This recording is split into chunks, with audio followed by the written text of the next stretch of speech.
Okay, I'm working on getting this line cord and the power interconnect cord all set up. Oh, and by the way, I've installed a fuse holder. There were a couple of existing holes here that were just sized perfectly for this particular style of fuse holder. So I just mounted it in one of those holes. Easy peasy. All right, I'm gonna go ahead and get this this cable out of this plug. I'm going to replace this cable, but I need to. I want the length to be accurate, so I don't want to cut it. I'd rather just have the right length. Besides, I'm going to have to install it in this plug anyway. So let's get these screws out of here. Set those aside. They look like the kind of thing that I don't want to lose. All right, lift the cap off. Okay, great. Another set of screws inside here for removing the wires. Okay, so let me do that.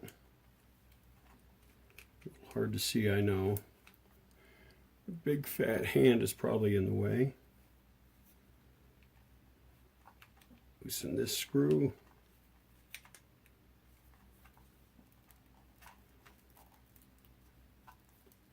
Okay, so what I'll do is go ahead and reassemble this thing so that I don't lose any parts.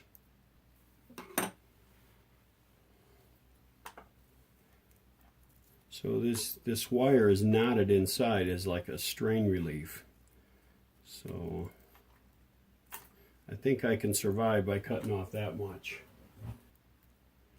It's like petrified. That's not untying. That knot will be there forever. Okay. Now I have kind of preserved the length of this, so when I cut new wire, I'll make it a centimeter or two longer, but that's about it. I don't want it to be too long, then I have wire everywhere inside the cabinet just sort of hanging there. It needs to be the right length. So you see the way this is set up.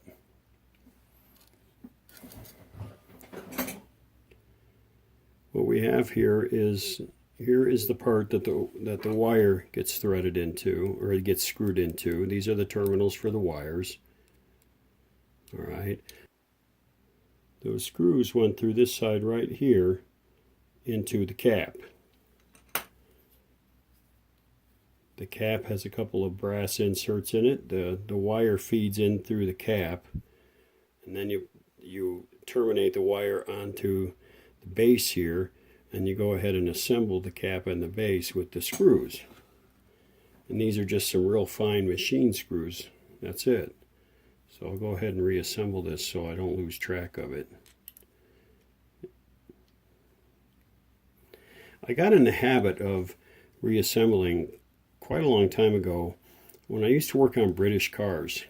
And they used a lot of Whitworth. I'm talking old British cars. And they used a lot of Whitworth hardware. And Whitworth tools were required to work on them. And I bought a set of those at great expense at the time to me. I was actually kind of not that wealthy. I'm not that wealthy now, but I was kind of broke then. But I had this old Triumph TR4A, and I needed some Whitworth tools. And then I noticed that the threads were different on them too than standard metric stuff. So I got in the habit of, man, saving every little thing I removed off the car, because if I lost anything, that would be the one thing that I could never find again. So I got in that habit with this stuff. Now I'm going to put this in a baggie. It's easier to lose parts, I've learned, all by themselves like this, than it is to lose parts that are in baggies. I'm not sure how that works, but it does. Before I reassemble this thing, I'm going to polish this just a little bit. This is Bakelite. I'm going to polish this a little bit and make it look nice. And that will just be one of those little details that dresses up the radio a bit. Okay, now I'm going to pull this wire through here. I don't want to disconnect it just yet. It's really stiff, but it's okay. I'm not going to keep this wire anyway. So now I think you can see that one side of this wire, this black one right here, after this little loop goes out to the line cord. So the line cord comes in, goes out to that plug, goes through the plug through the switch that's plugged into that plug, and then comes back to the radio, and then goes off to where it's going to connect. It comes back from the switch through this brown wire and goes off to the side of the transformer that is not the tap. The other side of the line cord goes to the tapped part of the transformer. So these, I want to show you this. I don't want to bend these wires much. But what we have right down in here, 1, 2, 3, are 3 taps. Now I have disconnected the line cord from the tap. I'm going to replace this cord anyway, so I'm not worried about bending it. And it's got a little grommet, you see, that gets screwed into these taps. Here's the screw. Okay, I'm going to set that aside. It gets screwed into these holes here for the taps. Okay, and now this thing, and I'm going to ask for everybody's advice here. So if you watch this video and you've done this kind of radio before, please let me know what you think. This thing has taps for 105 volts AC, 115 volts AC, and 125 volts AC. Now it was connected to the 115 volt AC tap. But the trouble is the line voltage around here typically runs about 123.5 volts. That's when I measure that, I'm usually just over 123 volts. So that's a hell of a lot closer to 125 than it is to 115. Plus, if I put it on the 125, it's actually going to soften. It's going to lower the voltages in the radio a little bit if I'm running 123.5, which can't be bad for the tubes. It'll still run. The radio will still run, but it can't be bad for the tubes to lower the voltage a bit.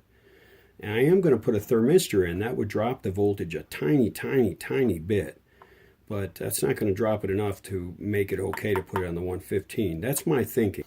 But my thinking could be all wrong, and I'd love to know what you guys think.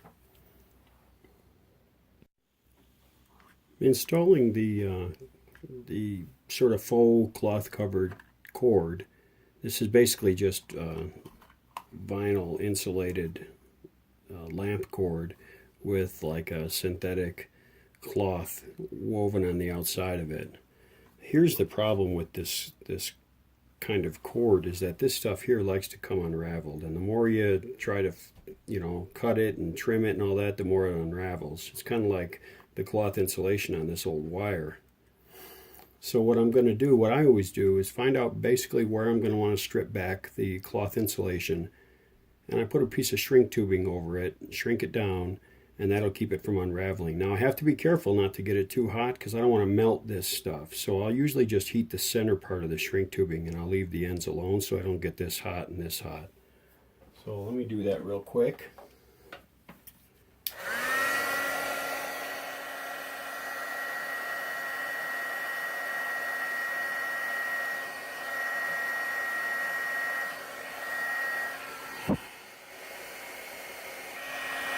And then I just barely touch the ends so they grip a little bit, but I don't. This woven material will melt, and it's at a fairly low temperature that it melts. Okay, now I can go ahead and take a knife and cut this material away. Carefully, just trim the material. Use whatever you need to do to trim it and kind of remove it.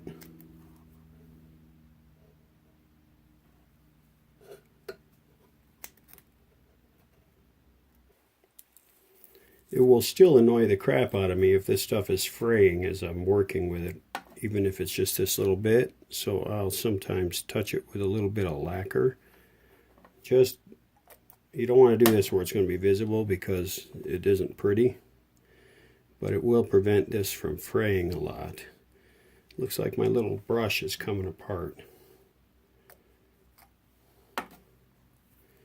Time for a new one. It's not a UL knot because a UL knot requires that I strip this insulation away, and doing that will make it more likely that you'll be able to see frayed ends at some point. So I use one of these knots and I don't pull it too tightly. And then I'll put a little bit of glue or lacquer where they touch, and that usually keeps them from slipping.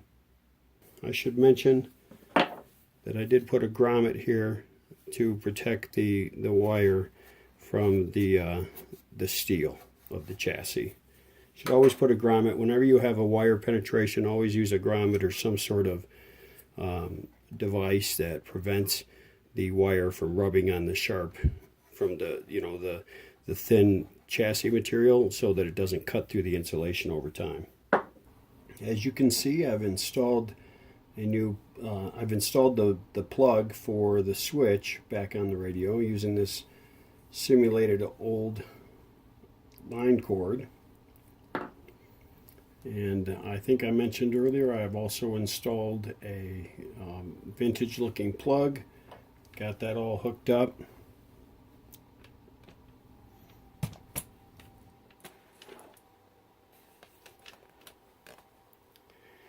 And I've connected it up to a little terminal strip so that it's easy to manage. If I ever need to change the cord, I don't have to disconnect it from the transformer. I can leave that part connected.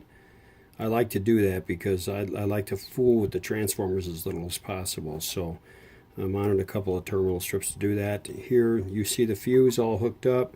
Goes through this thermistor, the CL90 thermistor, and then off to the 125 volt tap. I'm going to use that tap. I think that's the smart one to do.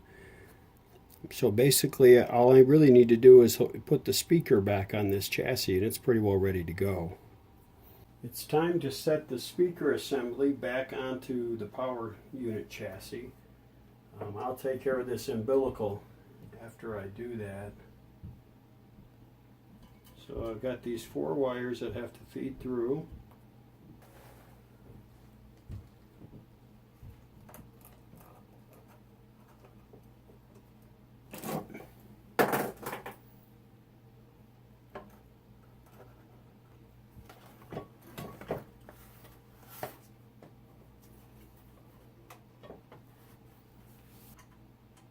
I want a magnetic floor. I don't know if that would interfere with the radios though. I want a magnetic floor so when I drop hardware, the floor monster can't get it.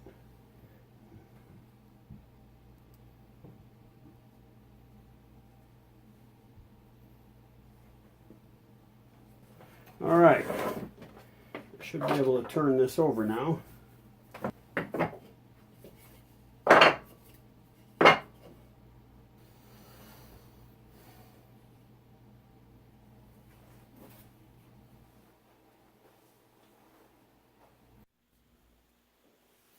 Alright, this is how I find the wires.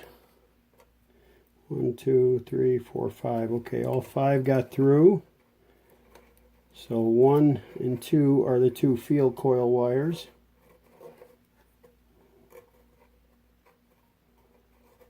Okay. 3 comes from that transformer, goes right there.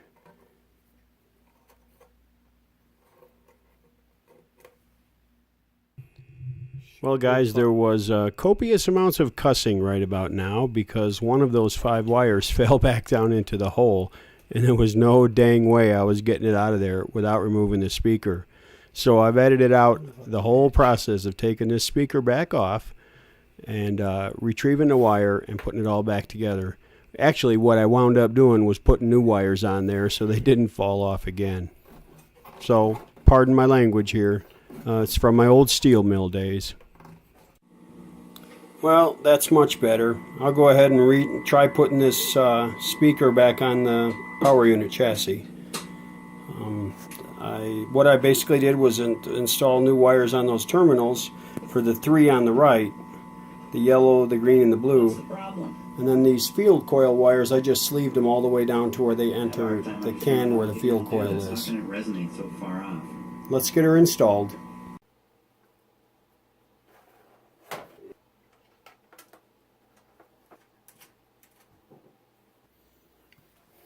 Okay, I'm going to go ahead now and hook up these wires to their terminals. I'll probably shorten these three here a little bit, but not a lot.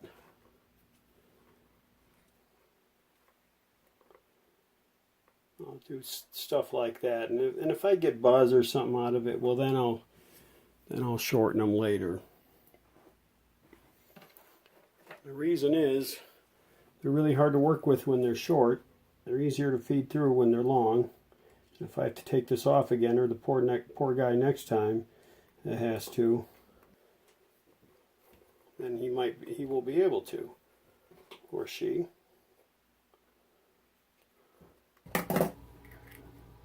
I'm kind of getting tired looking at this power unit chassis, and now I want to get onto the receiver chassis.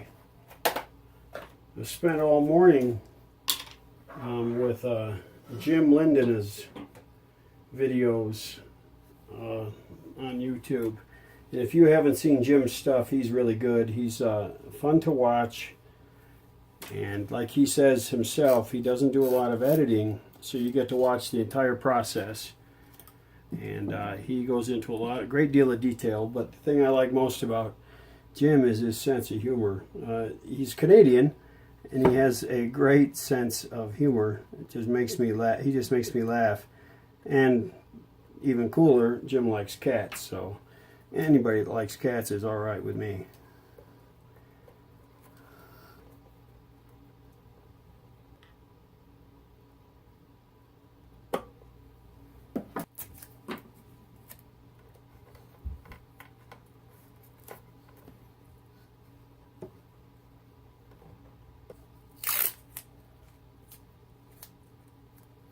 Now you may ask, what the hell is he doing with that tape? Well, what I'm trying to do is get this wire to stay in a certain position as I solder. It'll kind of cause this to take a set, and it'll stay laying down once it's cooled off. Now these guys, I think I'm going to have to heat up to get in position. So here we go. I'll show you what I did before. Now I've sleeved these with heat shrink, but that's okay. I can still heat them up. I just want to lay them down.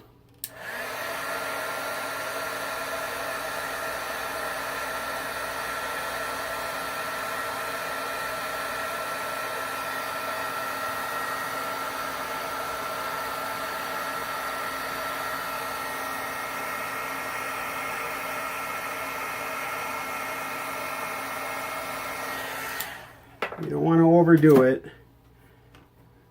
but if you do this, it'll stay flexible long enough for you to get the wire in position. And since I've heat shrunk it, even if I crack the insulation some, it'll be okay because it's protected by the heat shrink. You think that's a word or a phrase, heat shrunk? You tell me. By the way, when you heat the wire like I just did, you have to hold it for a few minutes. Otherwise, it'll want to spring back on you. Okay. Now I'll go ahead and put some flux on each one of these and do it to it with the solder. As you can see, I'm pretty liberal with the flux. I clean it all up when I'm done. I don't leave a mess. I like the way it makes things flow, and you don't have to get things as hot.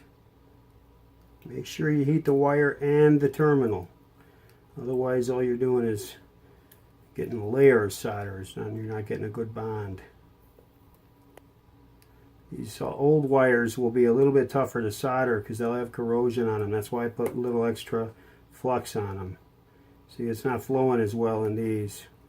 And it's not going to. You got to get them really hot. And turn the temperature up just a little bit on that. Otherwise, you just get a glob of solder that sort of sits there. It doesn't really flow. It's tough to solder to old stranded wire. It just doesn't like to take it. But trying to run new field coil wires would have been virtually impossible. I mean, I would have at some point had to solder to old wire because I can't unwind the field coil. And getting to the terminals, I'd likely have to tear it apart. Okay, these will harden up in a bit, and they'll remain that way. Let me take this tape off, and hopefully these stayed where I taped them, or fairly close. All right, not bad, eh? nice and organized. I'll leave the numbers on so they can, anybody that wants to confirm. Alright, so I think that's done. You are not going to believe this. You see that right there? That is the main power transformer. And I did not realize it because when I checked the windings, I checked mostly at socket pins and such. It's just easier to do. And so I really didn't notice up here. I mean, I saw it, I glanced at it, these two jumpers. Actually, I only saw this one. This one here was buried under that one, and I didn't think anything of it. Well, what we have here is this one here on the left is the RF tube filament winding. And so there are 3 RF tubes. And this one here is the detector tube filament winding. And there's one of those. I don't know why. This winding right here is open. When I saw this and I thought, that kind of makes me wonder. So I disconnected that. And sure enough, this one's open. This one's fine, but that one's open.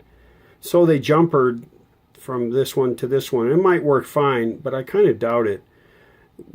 Also, this is where that missing resistor, that R12 is. That's how I noticed it. I was getting ready to put the R12 in. And so I suspect that something took out that winding and they thought, well, we'll jumper it. That'll act as sort of a resistance and we won't need to worry about it. But I need this radio to be right. So guess what I get to do? After all this nice work, I get to yank out this main power transformer and put the one in from the spare chassis. Man, oh man, this spare chassis is being gutted for this radio. I guess I can't think of a better use for it, but it's a bummer because I would have liked to have kept that transformer too. Alright, let's get these puppies loose. Time's a wasting. I want to get this thing done. I thought I was done with this chassis. It's a bummer, but these things happen. This is the radio world. I guess I'm just real lucky I had this spare chassis. If I didn't, I wouldn't be able to take the job, but geez, I don't know what the heck. You know what? I don't think I did test this thing because I picked it up, and this is for a local furniture restoration shop, and I might have just given him a ballpark, and then they just said go ahead, and I never actually did the test. Usually I do a full-blown bench test, but I looked at my records and I didn't see a record of it, so I might not have done it. Yikes. When you want them to break, they won't. But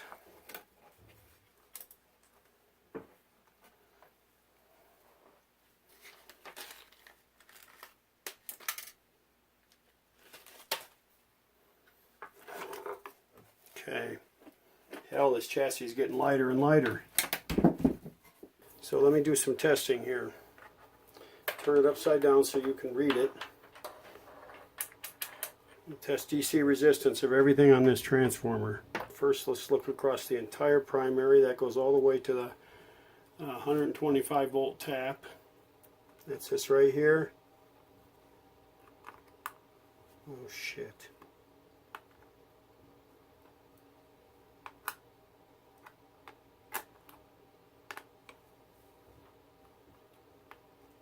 You gotta be kidding me. Oh, what's this right here? God. Alright. 3.6 ohms. Okay. To the 125 volt tap, 3.6 ohms. To the 115 volt tap, 3.3 ohms. To the 105 volt tap, 3.0 ohms. Okay. Looks like our line voltage, our primary for the transformer is good. Let's look at the various secondaries. First, let's look at the winding for the 45 tube filament. 0.4 ohms. We've got a center tap over here for the 45, so let's check it, and let's check the center tap to one side of it, 0.2. Alright, let's check the center tap to the other side of it, between 0.2 and 0.3. Okay, so the 45 tube filament winding is good. The RF filament winding, 0.3 volts or 0.3 ohms, good. The detector filament winding, damn it, 0.3 ohms for the detector filament winding. Okay, we're good there.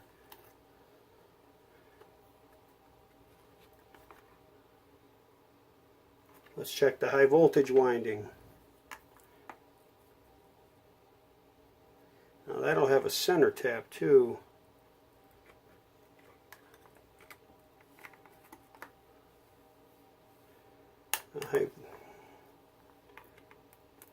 The high voltage winding, I show about 299 ohms. Let's see, where's that center tap? Oh no, I'm sorry, the high voltage wind, yeah it does. The center tap is B minus, so if I find the B minus tap, which is right here, I should get about half of that to B minus from each side.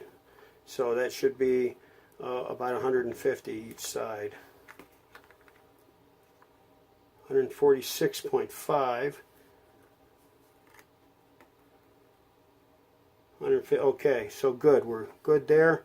Let's check the 80, the rectifier filament. Rectifier filament is good at 0.3 ohms. Okay, so we checked every winding on this transformer. They all check out okay. So now I know I can pull the one out of the chassis and put this in. Geez, I hope the receiver chassis is in better shape because I don't have a spare receiver. Alright, here I am. Got the old new transformer mounted, the one that came from that old chassis, that spare chassis. I'm sure it's the same year as the one I plucked out because they only made this radio for a year and a half, something like that. But this one here has all good windings. They all show, and I just measured them again to be sure after handling the thing and all that. Something didn't happen to it. All good windings, so I'm going to go ahead and I've labeled everything. I'm going to go ahead and hook things up, and I'll be back where I was about 3 hours ago. Okay, finally I've got everything reconnected. And these were a bugger because as you heat those terminals, the potting material from inside that big box oozes out and it contaminates the solder and interferes with it. It was a real pain in the butt to solder these. I still have a little bit of cleaning to do on some of the terminals. I can, you know, that's no big deal. I can get that done anytime. But there's that resistor, that R-12, that's connected up now. And the RF and the detector filaments are now separate, like the filament windings are now separate like they're supposed to be.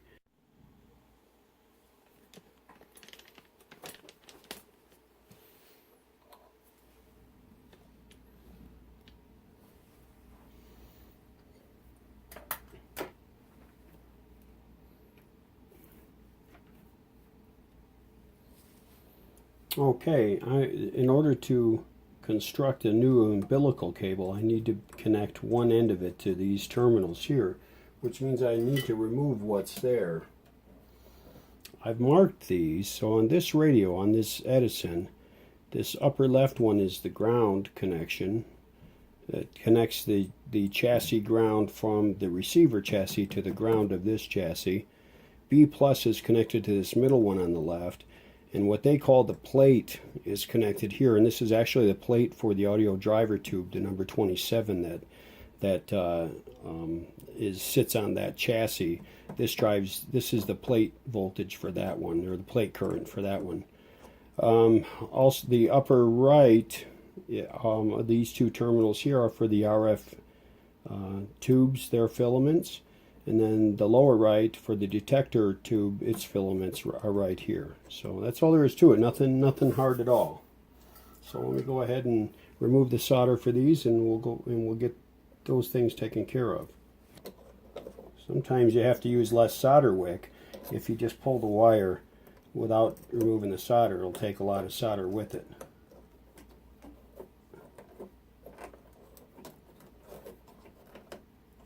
Very interesting. So they do a strain relief by running a part of the jacket for this thing down through this hole in this phenolic block. I maybe have to do that with a piece of wire or string.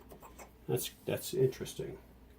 It's a good idea because this thing's going to see a lot of exercise. Okay, so let me clip that strain relief. Lift that mess out of there. Yeah, that's just cloth. Okay, set that aside, and I'll do this off camera. I'm going to go ahead and remove the solder from those. Since that umbilical is hardwired into the receiver chassis, as you can see, there it is. That's where it was cut off. And it was hardwired directly into the receiver chassis. It makes sense that I will do the work for that one while I work on this chassis. So for now, I'm going to go ahead and set the power unit chassis aside and get to work on this receiver. Well, folks, I think we've all had enough drama for the day, and I think I'll wrap it up. Earlier in the vid, I showed you a couple pictures of my shop. This is a shop I had in St. Joseph, Illinois, and I just thought I'd show you a little more that I had in there. Here's some cool cars that I used to keep around. Sometimes I kind of wish I still had cars. That blue one there, that's a Volkswagen Squareback. That's a 1973. Of all the air-cooled Volkswagens, the Type 3, which is what a Squareback is, has always been my favorite. And this is a really neat car. I put this together myself. I painted it. It's really a 67 chassis with a 73 body. And it's really a fun car. It was a fun car to drive. I really kind of miss it. And I also used to be into Volkswagen Rabbits. I'm really a big fan of the early water-cooled Volkswagen stuff that they sold in the U.S. This green car is a 1980 Rabbit, still with the original fuel injection, and I used to autocross race this car. It was a lot of fun. I was not very competitive because there were a lot better cars out there, but it was still a blast. And I also autocrossed this 1981 VW Rabbit pickup. This was a really fun car, set up as a GTI, with really nice suspension, really tight riding car, really tight handling car, excellent brakes. Even had winter-only wide tires on it, so the thing gripped like it was glued to the road. I painted this car myself. I did all the other work on it, and it ran like a top. It was a wonderful machine, and I got good dough for it when I finally did sell it. I always wanted to autocross one of my 914s. This is my buddy Rick autocrossing his 914, and I've had several 914s, and I never got around to autocrossing one, mostly because I was too afraid of damaging the car. I didn't mind autocrossing the Rabbits because they weren't really fast enough to do any serious damage, but I never got to my 914s. Well, that's it for this video for today. I'm going to get back to work on that receiver chassis. It's Saturday, July the 8th, and it's a nice day. Wifey's out in Colorado, so I'm by myself today. And so I'll close it down. I'll get back to work. From your Western Outpost in Salt Lake City, this is Michael. That's all for now.